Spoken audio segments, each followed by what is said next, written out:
दोस्तों, पिछला वीडियो जो था हमारा दक्षिण के राज्य यानी कि बहमनी राज्य और विजयनगर राज्य के बारे में हमने पढ़ा था। उससे रिलेटेड हम यहाँ पे पहले 5 MCQ को देखेंगे, ठीक है। उसके बाद हम दोस्तों आज पढ़ने वाले हैं मुग़ल साम्राज्य की स्थापना, प्रारंभिक मुग़ल शासक, ठीक है। 1526 से 1556 ईस्वी के बीच में बाबर, हुमायूं और थोड़ा बहुत शेरशाह सूरी के बारे में पढ़ेंगे। यहाँ पे हम उसके बारे में जानेंगे, ठीक है। कौन कौन से बाबर ने युद्ध लड़े थे, 4 प्रमुख युद्ध कौन कौन से थे उनके, ठीक है। उसके बाद हुमायूं के बारे में यहाँ पे हम जानने वाले हैं। बहादुर शाह के बारे में जानेंगे, कौन था, कहाँ का शासक था। और फिर हुमायूं और शेरशाह सूरी के बीच में कौन कौन से महत्वपूर्ण युद्ध हुए उसके बारे में हम जानेंगे। उसके बाद में हम उससे रिलेटेड 5 MCQ को यानी कि मल्टीपल चॉइस क्वेश्चन को यहाँ पे हम देखने वाले हैं, ठीक है। इसका आंसर आपको कमेंट बॉक्स में बताना है। ये बहुत ही इंपॉर्टेंट टॉपिक दोस्तों, मुग़ल साम्राज्य की स्थापना, ठीक है। तो चैनल पे लगातार दोस्तों बने रहिएगा और हमारे चैनल में पहली बार विजिट कर रहे हैं, ठीक है, तो हमारे चैनल को ज़रूर से ज़रूर सब्सक्राइब कीजिए, टारगेट विद SB क्लासेस को, और हर ज़रूरतमंद के पास इस वीडियो को शेयर भी कीजिए, ठीक है। वीडियो को लाइक भी कीजिए। जो भी आपके क्लास 6, 7, 8 में जो भी पढ़ता हो बच्चा आपके घर का या आपके पड़ोस का, तो उस तक ये वीडियो पहुंचाने की ज़रूर से ज़रूर कृपा करें। ये वीडियो दोस्तों आपका आने वाला BPSC शिक्षक भर्ती जूनियर लेवल, माध्यमिक स्तर और इतिहास जिस भी एग्ज़ाम में पूछा जाता है सभी के लिए वीडियो काफ़ी इम्पॉर्टेंट है दोस्तों, ठीक है। तो चैनल पर दोस्तों लगातार बने रहिएगा। आइए दोस्तों शुरू करते हैं। क्वेश्चन नंबर 1, सही जोड़े मिलाएं। होयसल राज्य, ठीक है। अब इसका जो होयसल राज्य का दोस्तों होगा, ये होगा आधुनिक मैसूर। क्या होगा? आधुनिक मैसूर। हस्तिनावती दोस्तों कहाँ पे है? आधुनिक हम्पी में है। रेवाती द्वीप कहाँ पे है? तो ये गोवा में है। कहाँ पे है? गोवा में है। बहमनी वंश का संस्थापक कौन था? आपने पिछली वीडियो में पढ़ा होगा दोस्तों। अगर आपने पिछली वीडियो नहीं देखा है तो उसका प्लेलिस्ट बना दिया गया है, आप जाकर के उस प्लेलिस्ट को देख सकते हैं, ठीक है, ताकि आपका कोई भी आने वाला एग्जाम में कोई भी टॉपिक यहाँ से ना छूटे और आपका हर क्वेश्चन एग्जाम में सही हो। बहमनी वंश का संस्थापक कौन था? हरिहर, बुक्का, हसन गंगू या फिरोज शाह? तो सही आंसर है दोस्तों आपका हसन गंगू। कौन था? हसन गंगू। क्वेश्चन नंबर 3, बहमनी राज्य की राजधानी क्या थी? गुलबर्ग, दौलताबाद, बीदर या बरार? ठीक है, बहमनी राज्य में ये चारों क्षेत्र आते थे, लेकिन उसकी राजधानी क्या थी? तो उसकी राजधानी थी दोस्तों गुलबर्ग। क्या थी? गुलबर्ग या गुलबर्गा। क्वेश्चन नंबर 4, विजयनगर साम्राज्य की स्थापना कब हुई थी? 1335, 1333, 1336 या 1338? तो सही आंसर दोस्तों आपका 1336 ईस्वी में विजयनगर साम्राज्य की स्थापना हुई थी। कृष्णदेव के राय के दरबार में आने वाला पुर्तगाली यात्री कौन था? Abdul Razzaq, Nicolo Conti, Domingo Paes या बारबोसा? ठीक है, तो पुर्तगाली यात्री था दोस्तों डोमिंगो पायस। कौन था? Domingo Paes. अब आइए देखते हैं दोस्तों मुगल साम्राज्य की स्थापना या प्रारंभिक मुगल शासक। तो दिल्ली सल्तनत की शक्ति धीरे धीरे क्या हो रही थी? क्षीण हो रही थी, कमज़ोर हो रही थी। इसके फलस्वरूप देश की राजनीतिक एकता क्या हो गई थी? छिन्न भिन्न हो गई थी, अस्त व्यस्त हो गई थी। अनेक राज्यों का उदय हो गया था। इसमें कोई ऐसा राज्य नहीं था जो देश की रक्षा के लिए अनेक राज्यों को एकता के सूत्र में बांध सकता और उनका नेतृत्व कर सकता था।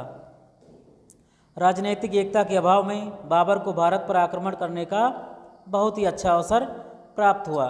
ठीक है, तो आइए देखते हैं दोस्तों बाबर के पिता तैमूर, ठीक है, तथा माता चंगेज खां के वंशज थे। ठीक है, किसके वंशज थे? बाबर के पिता तैमूर और माता चंगेज खान इसके वंशज थे। ठीक है, बाबर का पिता उमर शेख मिर्जा मध्य एशिया की छोटी सी रियासत फरगना का शासक था। ठीक है, तो मध्य एशिया में एक छोटी सी रियासत था, क्या नाम था? फरगना। अभी क्वेश्चन पूछा जा सकता है। जो भी क्वेश्चन पूछा जाने वाला होगा दोस्तों, मैं उसको यहाँ पे हाईलाइट करूँगा, बहुत अधिक मेंशन करूँगा, उस पर जोर दूंगा कि आप इस क्वेश्चन को ज़रूर से ज़रूर याद कर लीजिए। ठीक है, तो बाबर के पिता का क्या नाम था? उमर शेख, और ये मध्य एशिया के फरगना नामक रियासत के शासक थे। ये पूछा जा सकता है कि बाबर के पिता कहाँ के शासक थे। ठीक है, ये ऑप्शन, इसको याद रखिएगा ये क्वेश्चन। यह एक उपजाऊ प्रदेश था, हरे भरे चारागाह, उत्तम जलवायु एवं फलों के बागान यहाँ की मुख्य विशेषता थी। ठीक है, अब यह देखते मुगल से क्या समझते हैं। मुगल दो महान शासकों के वंशज थे। माता की ओर से वे चीन और मध्य एशिया के मंगोल शासक चंगेज खां के उत्तराधिकारी थे। ठीक है, मुगल का मतलब समझिएगा, दो महान शासकों के वंशज थे। माता की ओर से वे चीन और मध्य एशिया के मंगोल शासक चंगेज खां के उत्तराधिकारी थे। पिता की ओर से वह ईरान, इराक, वर्तमान तुर्की के शासक तैमूर के वंशज थे। ठीक है, पिता की ओर से कहाँ से? ईरान, इराक, तुर्की के शासक थे ये, और माता की ओर से चीन और मध्य एशिया के मंगोल शासक चंगेज खां के उत्तराधिकारी थे। ठीक है, इसको याद रखिएगा। अपने पिता की मृत्यु के बाद बाबर फरगना का शासक बना। ठीक है, उस समय उसकी आयु कितनी थी? 11 वर्ष थी। कितनी थी? 11 वर्ष। सिंहासन पर बैठते ही बाबर को अनेक कठिनाइयों का सामना करना पड़ा। वह अपने पूर्वज तैमूर के राज समरकंद को भी जीतना चाहता था। उसने काबुल पर अपना अधिकार जमाया और वहाँ से वो भारत की ओर आकर्षित हुआ। ठीक है, अब यहाँ पे इम्पोर्टेंट लाइन ये है दोस्तों, मैं बताऊँगा आपको। बाबर का भारत पर आक्रमण। इब्राहिम लोदी के विरोधी बाबर की सहायता से अपना स्वतंत्र राज्य स्थापित करने की योजना बनाने लगे। ठीक है, उधर बाबर स्वयं भारत पर अधिकार करना चाहता था। इसके लिए उसने अपनी सेना को भलीभांति सुसज्जित किया, तैयार किया, तोपखाना भी सुसज्जित किया। इसी समय पंजाब के गवर्नर दौलत खां लोदी ने उसे दिल्ली पर आक्रमण करने के लिए आमंत्रित किया। बहुत ही मोस्ट इंपॉर्टेंट क्वेश्चन है दोस्तों। पंजाब के गवर्नर दौलत खां लोदी ने उसे दिल्ली पर आक्रमण करने के लिए आमंत्रित किया। ठीक है, इसका 2 रीजन है दोस्तों। दौलत खां लोदी, ठीक है, इब्राहिम लोदी से खुश नहीं थे। ठीक है, उसकी सत्ता को वे सहयोग नहीं करना चाहते। तो दूसरा, ये राजा लोग अपने आप को बहुत तुर्रम खां समझते थे। कहने का मतलब अपने आप को सर्वश्रेष्ठ समझते थे कि मेरे जैसा कोई राजा और नहीं है। तो ये भी उनके अंदर ये अहम की भावना थी, तो भी आक्रमण करने के लिए वो दूसरे लोगों को आमंत्रित किया करते थे। ठीक है, लेकिन यहाँ पे मेन रीजन यही का है, इब्राहिम लोदी और दौलत खां लोदी। 1526 ईस्वी में पानीपत के मैदान में बाबर का इस सामना किससे हुआ? इब्राहिम लोदी से हुआ। ठीक है, तो पानीपत का प्रथम युद्ध 1526 ईस्वी में बाबर और इब्राहिम लोदी के बीच हुआ। बाबर के पास तोपें थीं जो भारत के शासकों के पास नहीं थी। उसके पास कुशल घुड़सवार भी थे। उसकी सेना छोटी थी परंतु अच्छी तरह प्रशिक्षित थी। बाबर एवं उसकी सेना को अनेक युद्धों के अनुभव थे, एक्सपीरियंस थे। उसने बड़ी कुशलता से अपनी सेना का संचालन किया। बाबर की विजय हुई। किसकी विजय हुई थी? पानीपत के प्रथम मैदान में बाबर की विजय हुई। ठीक है, किसके बीच में हुआ था? इब्राहिम लोदी और बाबर के बीच में। मोस्ट इंपॉर्टेंट क्वेश्चन, 1526 ईस्वी में पानीपत का प्रथम युद्ध। पानीपत दोस्तों हरियाणा में एक जिले के नाम है, डिस्ट्रिक्ट का नाम है। ठीक है, वहीं पड़ता है। इब्राहिम लोदी लड़ाई में मारा गया। ठीक है, क्या लिखा है यहाँ पे? इब्राहिम लोदी मैदान में मारा गया। पूरे सल्तनत कालीन में, ठीक है, इब्राहिम लोदी ही एक ऐसा शासक था जो किसी भी युद्ध में मारा गया था और कोई भी शासक युद्ध में नहीं मारा गया था। इसी के साथ लोदी वंश का अंत हो गया और भारत में एक नए मुगल वंश की स्थापना हुई, बाबर और राजपूत। ठीक है, ये पहला इंपॉर्टेंट क्वेश्चन था। दूसरा है बाबर और राजपूत। चित्तौड़ के महाराणा संग्राम सिंह बाबर के सबसे शक्तिशाली शत्रु थे। ये राणा सांगा के नाम से अधिक प्रसिद्ध थे। ठीक है, तो क्या नाम था इनका? राणा सांगा। बाबर ने स्वयं राणा सांगा के बारे में लिखा था कि राणा सांगा ने अपनी वीरता के बल पर भारत में उच्च स्थान प्राप्त किया था। ठीक है, तो बाबर का जो दूसरा युद्ध था खानवा का युद्ध, क्या था? खानवा का युद्ध 1527 ईस्वी में हुआ था, राणा सांगा और बाबर के बीच। इस युद्ध में बाबर की विजय हुई। क्या हुआ? विजय हुआ। क्या थी इसमें विजय की? क्या हुआ इसके बाद? राजपूतों की शक्ति और प्रतिष्ठा का प्रभाव समाप्त हो गया। ठीक है, जो अपने आप को एक एकाधिकारी समझते थे, यानी कि मेरा ही छत्र छाया रहेगा, तो वो भी शक्ति समाप्त हो गई। मुगल वंश की नींव मजबूत हो गई। राजपूतों का दिल्ली पर अधिकार करने का सपना अधूरा रह गया। ठीक है, राजपूत लोग चाहते थे कि हम दिल्ली पर अधिकार कर लेंगे, लेकिन उनका सपना क्या हो गया, अधूरा रह गया। इसके बाद बाबर ने चंदेरी के शासक मेदिनी राय, तो चंदेरी का युद्ध किसके बीच में हुआ था, बाबर और मेदिनी राय के बीच 1528 ईस्वी में हुआ था, अफगान सरदारों को। ठीक है, अब यहाँ पे देखिए, पहले यहाँ पे फोकस करेंगे। चंदेरी का युद्ध बाबर और मेदिनी राय के बीच 1528 ईस्वी में बाबर की विजय हुई। एक बात यहाँ पे और है, अफगान सरदारों को घाघरा का युद्ध, घाघरा का युद्ध कब हुआ था, 1529 ईस्वी में। कब हुआ था, 1529 ईस्वी में। तो इस युद्ध में भी क्या हुआ, बाबर विजय हुआ, बाबर की विजय हुई और मुगल साम्राज्य बहुत ही अधिक ढंग से क्या हो गया, सुदृढ़ हो गया, यानी कि मजबूत हो गया। अब उसे किसी का भय नहीं रहा। ठीक है, तो ये घाघरा का युद्ध था 1529 ईस्वी में, किसके बीच, अफगान सरदारों और बाबर के बीच में हुआ था। बाबर का चरित्र अब यहाँ पे देखिए, बाबर को कलम और तलवार दोनों का सिपाही कहा जाता है। ये क्वेश्चन पूछा जा सकता है। ठीक है, कि किसको कलम और तलवार दोनों का सिपाही कहा जाता है, मोस्ट इंपॉर्टेंट क्वेश्चन। सैनिक कार्यों के साथ साथ वह साहित्य के प्रति रुचि रखता था। उसे तुर्की एवं फारसी भाषा तथा साहित्य का अच्छा ज्ञान प्राप्त था। बाबर स्वयं भी उच्च कोटि का साहित्यकार था, यानी कि वो भी क्या करता था, लिखता था। ठीक है, ग्रंथों को लिखता था। उसने अपनी आत्मकथा उसका क्या नाम है दोस्तों, तुजुक-ए बाबरी। क्या नाम था, तुजुक-ए बाबरी। ये बाबर का चलाया गया चांदी का दिरहम सिक्का। यहाँ पे एक समय रेखा दी गई है दोस्तों, 1526 से 1530 तक बाबर, 1530 से 1540 तक हुमायूं और 1540 से यहाँ पे क्या होगा 45। ठीक है, क्या है, शेरशाह। उसके बाद ये समय खाली है, फिर 1555-56 से यहाँ पे हुमायूं आता है और फिर यहाँ से अकबर का युग शुरू होता है 1605 तक। ठीक है, इतनी समय रेखा यहाँ पे दी गई है, बाकी की समय रेखा आगे मिलेगी। ठीक है, तो ये तुजुक-ए बाबरी किस भाषा में थी, मोस्ट इंपॉर्टेंट क्वेश्चन है, किस भाषा में थी, तुर्की भाषा में थी। किस भाषा में थी, तुर्की भाषा में। इसके फारसी अनुवाद को बाबरनामा कहते हैं। ठीक है, तो बाबरनामा तुजुक-ए बाबरी का ट्रांसलेशन है फारसी में। ठीक है, और ये भी बाबर की आत्मकथा ही है, और जिसको क्या किया था, अब्दुल रहीम खान खाना ने लिखा था। तो बाबरनामा को किसने फारसी में अनुवाद किया, अब्दुल रहीम खान खाना ने।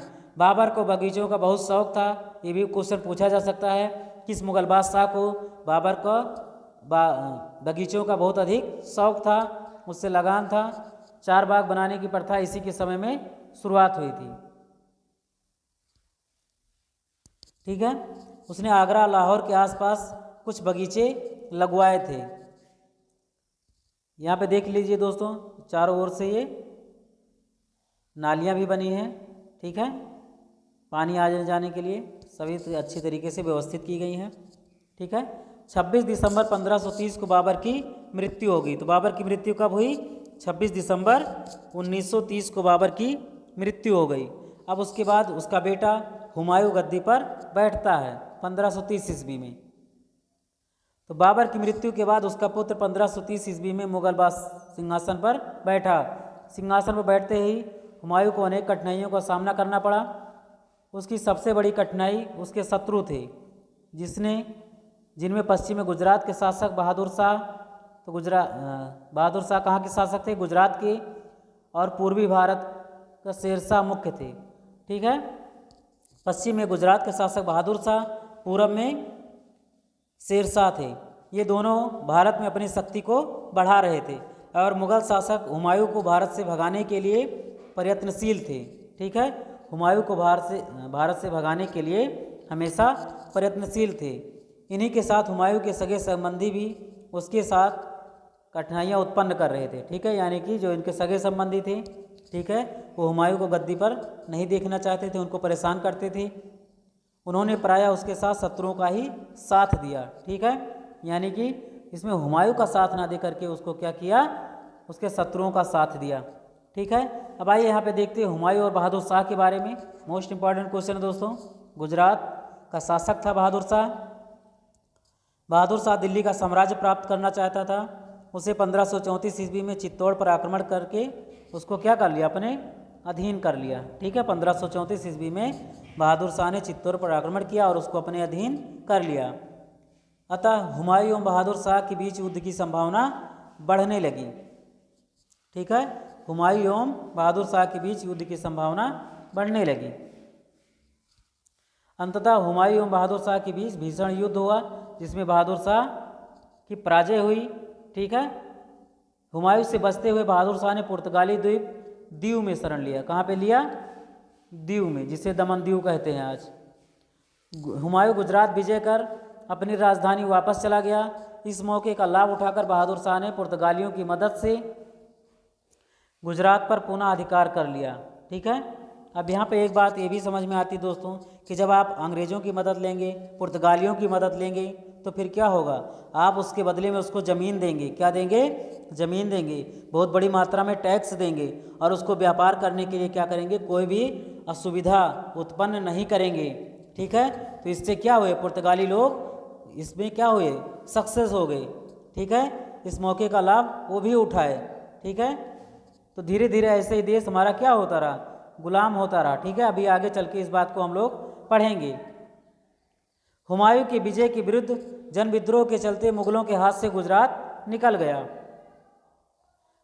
हुमायूं और शेरशाह, ठीक है, वो तो बहादुर शाह थे, अब ये हैं शेरशाह। 1538 ईस्वी में हुमायूं ने चुनार जीत लिया। तो चुनार का युद्ध कब हुआ था? 1538 ईस्वी में। ठीक है, हुमायूं ने शेरशाह से चुनार जीत लिया था। उसके बाद क्या हुआ, शेरशाह ने गौड़ बंगाल पर विजय प्राप्त की और बंगाल पर अधिकार कर लिया। शेरशाह के बढ़ते हुए प्रभाव से हुमायूं सशंकित था, उसे हमेशा चिंता लगी रहती थी, हमेशा संशय की स्थिति विद्यमान थी। हुमायूं मुंगेर के पास गंगा को पार करके शेरशाह की ओर आगे बढ़ा। ठीक है, और यही उसकी सबसे बड़ी भूल थी। 1539 ईस्वी में चौसा नामक स्थान पर हुमायूं और शेरशाह के बीच भीषण युद्ध हुआ। किसके बीच? हुमायूं और शेरशाह के बीच में। तो 1539 ईस्वी में कौन सा युद्ध हुआ था? चौसा का युद्ध हुआ था। कौन सा युद्ध हुआ था? चौसा का युद्ध हुआ था। इस युद्ध में हुमायूं किसी तरह अपनी जान बचाई थी, यानी कि इस युद्ध में हुमायूं की पराजय हुई। अपनी पराजय का बदला लेने के लिए हुमायूं ने अपनी सेना के साथ कन्नौज नामक स्थान पर शेरशाह से मुकाबला किया। ठीक है, इस युद्ध में हुमायूं की पराजय हुई। ठीक है, शेरशाह ने आगरा तथा दिल्ली पर अधिकार कर लिया और शेरशाह सूरी के नाम से उत्तर भारत का शासक बना। ठीक है, हुमायूं सिंध होते हुए फारस चला गया। ठीक है, कहाँ चला गया? फारस। वहाँ पे अपने गुरु के पास गया। ठीक है, तो 1542 ईस्वी में, 1540 ईस्वी में वहाँ से भाग के गया था। ठीक है, ये कन्नौज या बिलग्राम के युद्ध के नाम से भी जाना जाता था। कब हुआ है? 1540 ईस्वी में। कब हुआ था? 1540 ईस्वी में। 1542 ईस्वी में ही क्या हुआ? अकबर का जन्म हुआ। ठीक है, अपने गुरु की पुत्री से, उसी के साथ उसने विवाह किया था। अब यहाँ पे देखेंगे हुमायूं की वापसी। ठीक है, हुमायूं तो चला गया था, लेकिन फिर उसने वापसी किया 15 वर्षों बाद 1555 ईस्वी में। तो शेरशाह द्वारा स्थापित साम्राज्य शेरशाह की मृत्यु के बाद दिन प्रतिदिन कमजोर होता चला गया। हुमायूं ने दिल्ली को पुनः प्राप्त करने के लिए प्रयास शुरू किए। फारस के शासक की मदद से हुमायूं ने कंधार, पंजाब, आगरा और दिल्ली पर अधिकार कर लिया या कब्जा कर लिया। हुमायूं ने दिल्ली में एक मदरसा तथा ग्वालियर में तराशे हुए पत्थरों का किला बनवाया। ठीक है, अब यहाँ पे एक क्वेश्चन पूछा जा सकता है, ग्वालियर का किला किसने बनवाया? ठीक है, तो तराशा हुआ, यानी कि पत्थरों को काट करके ये किला बनवाया गया था। ठीक है, 1556 ईस्वी में जब वो शेरे मंडल, तो ये पुस्तकालय का नाम था शेरे मंडल। ठीक है, पुस्तकालय की सीढ़ियों से उतर रहा था तो वो लड़खड़ा कर गिर गया और फिर क्या हो गया, उसकी मृत्यु हो गई। भारत में मुगल वंश की नींव बाबर ने डाली थी, जिसके आधार पर मुगलों ने भारत में लगभग 200 वर्षों तक शासन किया। कितने वर्षों तक? 200 वर्षों तक शासन किया। ठीक है, वास्तविक रूप में देखा जाए तो 1526 से 1856 तक शासन किया। ठीक है, लगभग 340 वर्ष, 330 वर्ष। लेकिन इसके बाद के जो शासक थे वो क्या थे? कमज़ोर थे। क्या थे? कमज़ोर थे। औरंगजेब की मृत्यु के बाद 1707 में उसकी शक्ति धीरे धीरे कमज़ोर होती रही और अंग्रेज़ लोग, पुर्तगाली लोग, ठीक है, ये सब उसको क्या बनाए? अपनी कठपुतली बना के उसको क्या किया? अपने इच्छा के आधार पर टैक्स वसूलते थे, उससे ज़मीन लेते थे, परेशान करते थे। ठीक है, तो धीरे धीरे शक्ति क्या हो गई? कमज़ोर होती चली गई। और कहीं ना कहीं जो मुग़ल साम्राज्य था वो धीरे धीरे पतन की ओर उन्मुख होता रहा। उसके शासक जो थे अयोग्य थे, कमज़ोर थे। ठीक है,